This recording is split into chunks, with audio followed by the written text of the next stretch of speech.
early on next year? I'm more in that. Again, this is golly, we're getting to the Kool-Aid season already. I'm in the 7-5 to 8-4 category. I'm leaning more 8-4. Sure. But this team is still they still got to figure out some issues and get over that hump. But they're going to get better. They're going to improve. I know they're going to get better. But getting to the 11-1, 10-2, that's a special year. That's definitely a playoff team. What do you think, Sean? Yeah, so much as we don't know what these teams are going to look like they're going to play. Like Michigan with Bryce Underwood. What does that Wolverine team True look freshman, like right. making his first Big Ten start in Memorial Stadium? What's Michigan State's roster going to look like? Yeah. Those are some big early games. We know Cincinnati, that opener in Arrowhead, Huskers will have the crowd advantage, but they return a veteran quarterback that's very good. So that will not be a picnic in Arrowhead. And I think that's, like every year, that opener for Nebraska, especially when you play a power conference team, kind of at a place like Nebraska especially, it sets the tone for the rest of the schedule. How about the schedule makers again at the end? USC, UCLA, Penn State, Iowa. Do a little travel, give you some tough games. Got a team coming off the college football playoff. At least they were kind enough to throw a bye in there between the 8th and the 22nd. That is nice. Between UCLA and Penn State, because you're going to touch both ends of the country. Yeah, it's crazy to even see that, but that's what it's become, right? They want to make sure they get those rivalry games late in the season, so you're always going to have the Iowa one late. And I've always believed that Nebraska and Penn State have this kind of thing. They like to see those two teams play, and so it kind of fits in there. But I agree. Penn State should be in the mix annually. Yeah. But that going from LA to college, to Pennsylvania, matter of 2 weeks. That's a tough Happy Valley. Yeah. It's not a great place to get to. It's impossible to get to. So O'Hare goes in there now, thankfully. I've flown into Pittsburgh, Harrisburg, Washington D.C., and Philadelphia, and driven there. You can do New York City too. All 4 spots I've driven from there to Penn State. So yeah, it's not. Let's do our game day photo winner, which comes from a family that's loving the black shirts. They have the black shirt symbol up there. That's actually at the pep rally of Husker Online. That's right. That was something, of course, Sean was hosting that with Sip and them.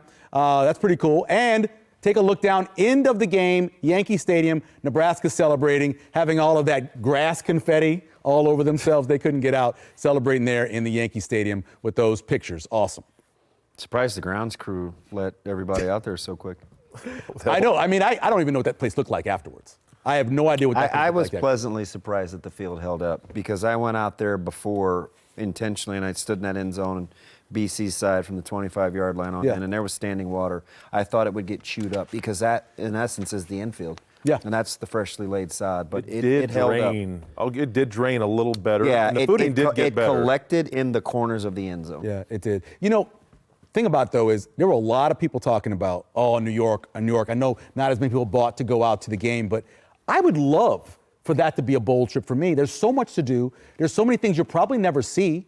Most of these kids have never been there to see this stuff. It's an incredible trip to go to a city like that in this America for a bowl trip. I think just the week it fell on, which is the busiest week in New York City, the week of Christmas and New Year's, and then just the price. I mean, I think a lot of people wanted to go, but there was some sticker shock when I understand. You checked out the flights and the hotels, and even getting a room with 2 beds. I mean, it was hard to find hotels like. So I think for a lot of even the players on the team, their families, I mean, they had to stay in New Jersey and come in and out for a quick trip.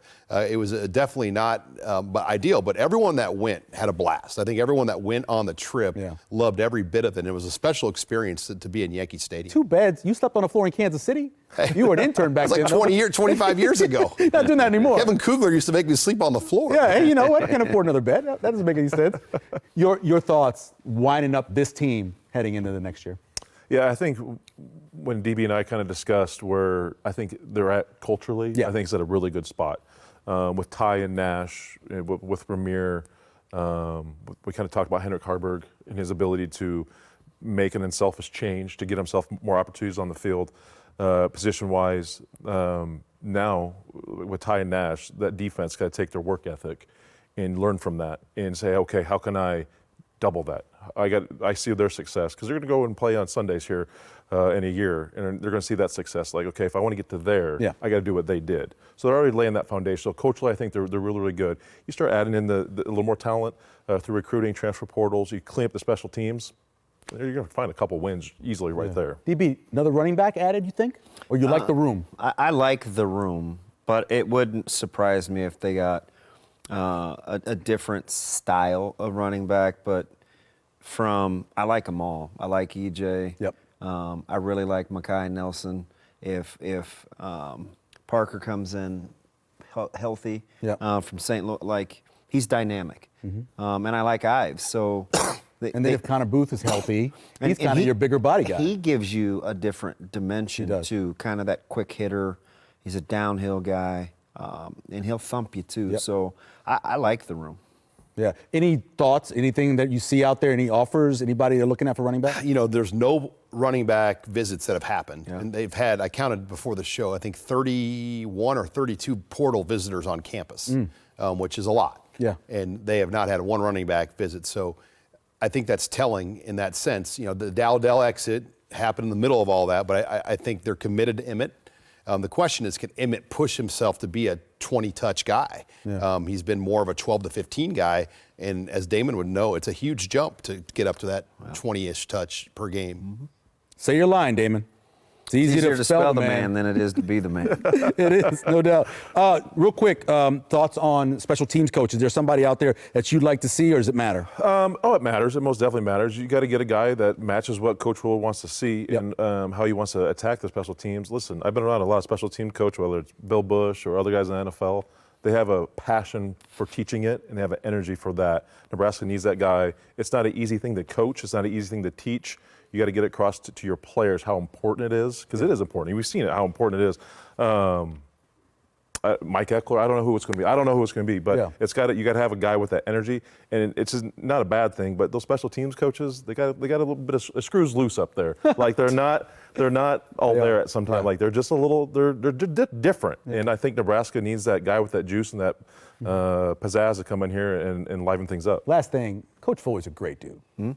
Just a great dude. I know coaches around the state love him. Yeah. Went and visited. I love him as well. He's kind of like, he's just savvy, and he's very good with relationships. And you know, the guy that I wanted to be the special teams coach is now the new head coach at South Dakota State.